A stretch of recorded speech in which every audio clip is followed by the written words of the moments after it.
Doctors की लापरवाही ने ली अजन्मे बच्चे की जान।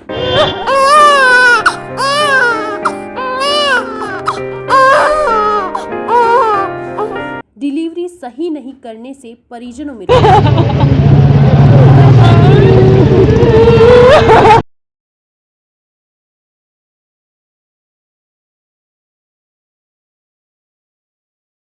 जो मेन हॉस्पिटल जो है इनका डॉक्टर साहब डॉक्टरनी है, तो इनको जो बात डिलीवरी हो रही है तो टाइम पे आना चाहिए। जो नर्स है उनके ऊपर नहीं छोड़ना चाहिए इनको, इसलिए बच्चे की मौत हो गई है। वैशाली स्थित गेटवेल हॉस्पिटल के सामने आज हॉस्पिटल प्रशासन की लापरवाही के चलते और डिलीवरी के दौरान बच्चे की मौत को लेकर आज परिवारजनों ने जमकर प्रदर्शन किया। जानकारी के अनुसार परिजनों ने गेटवेल हॉस्पिटल के डॉक्टर्स पर डिलीवरी के समय लापरवाही बरतने का इल्जाम लगाते हुए डॉक्टर्स को बच्चे की मौत का कारण बताया। वहीं गेटवेल हॉस्पिटल के डॉक्टर ने कहा कि परिजनों को पूर्व में ही बता दिया गया था कि जच्चा की नॉर्मल डिलीवरी नहीं हो सकती। उसके बावजूद भी परिजन अपनी बात पर अड़े रहे, जिसके चलते बच्चे की मौत हो गई। वहीं खबर लिखे जाने तक पुलिस मौके पर पहुंची और मामले का जायजा लिया।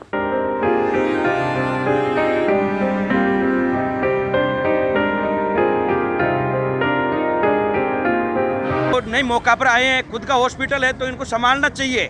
नर्सिंग के ऊपर बच्चों की इनको नहीं छोड़ना चाहिए, तो बच्चे की डेथ नहीं होती है। जो मेन हॉस्पिटल जो है इनका डॉक्टर साहब डॉक्टरनी है, तो इनको जो बात डिलीवरी हो रही है तो टाइम पे आना चाहिए। जो नर्स है उनके ऊपर नहीं छोड़ना चाहिए इनको, इसलिए बच्चे की मौत हो गई है ये। और जोर जबरी से डिलीवरी कराना, यही डॉक्टर लोग अपने घर से करवाते तो कहते हैं कि तुम दुखा दान किया, ऐसे किया, तो केस बिगाड़ के लाए हो आप।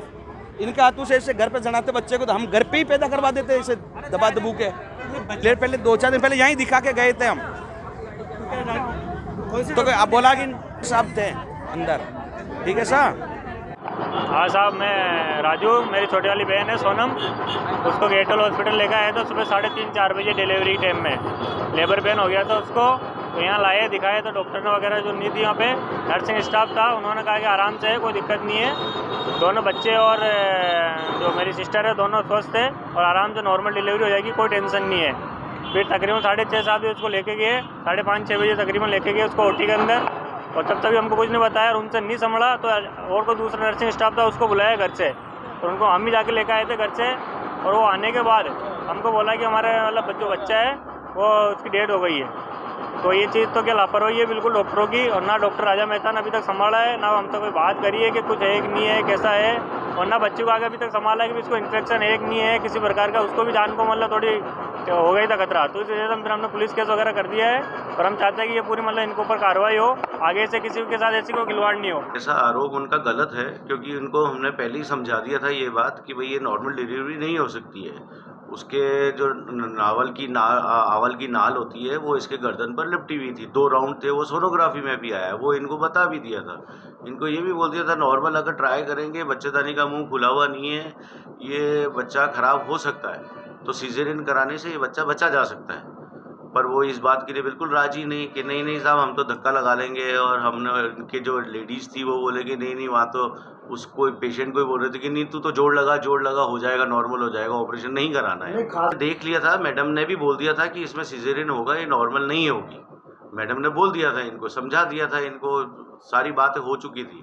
पर ये जिद पे अड़े हुए थे कि नहीं साहब हमको तो नॉर्मल ही करानी है, ऑपरेशन नहीं कराना है।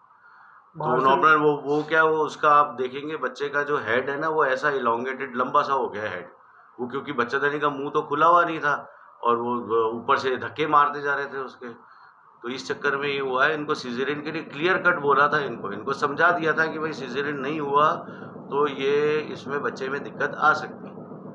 अब ये पर तैयार ही नहीं थे सीजरियन के लिए, तो क्या कर सकते इसको। नहीं मैडम आई थी, नर्सेज कौन सी आई थी, बाहर से कौन सी बुलाई थी मैडम है, वो आके देख के गई हैं। सुबह एक रिपोर्ट मिली थी कि भाई डिलीवरी के टाइम डिलीवरी डॉक्टर ने सही नहीं की और हमारा बच्चे की डेथ हो गई। उस पर मर्ग दर्ज कर ली और उसका पोस्टमार्टम करवाया जा रहा है।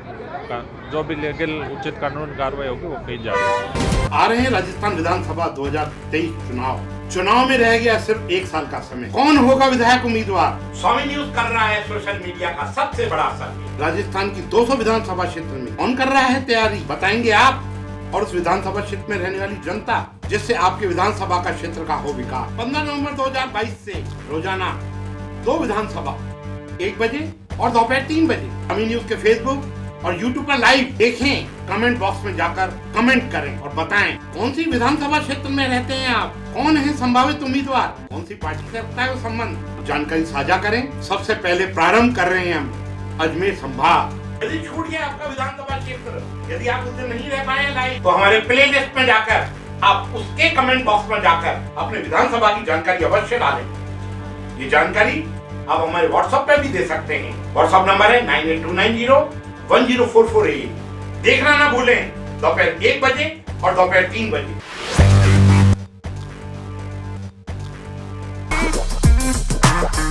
अगर नया वाहन खरीदना है तो चले आइए बत्रा बैटरी शोरूम, जहां आपको मिलेंगे नए मॉडल के इलेक्ट्रॉनिक स्कूटर, साथ ही हो बैटरी इलेक्ट्रॉनिक स्कूटर अलग अलग कलर के साथ मेटेलिक रंगों में उपलब्ध। साथ ही वाहनों के लिए सर्विस सेंटर भी उपलब्ध।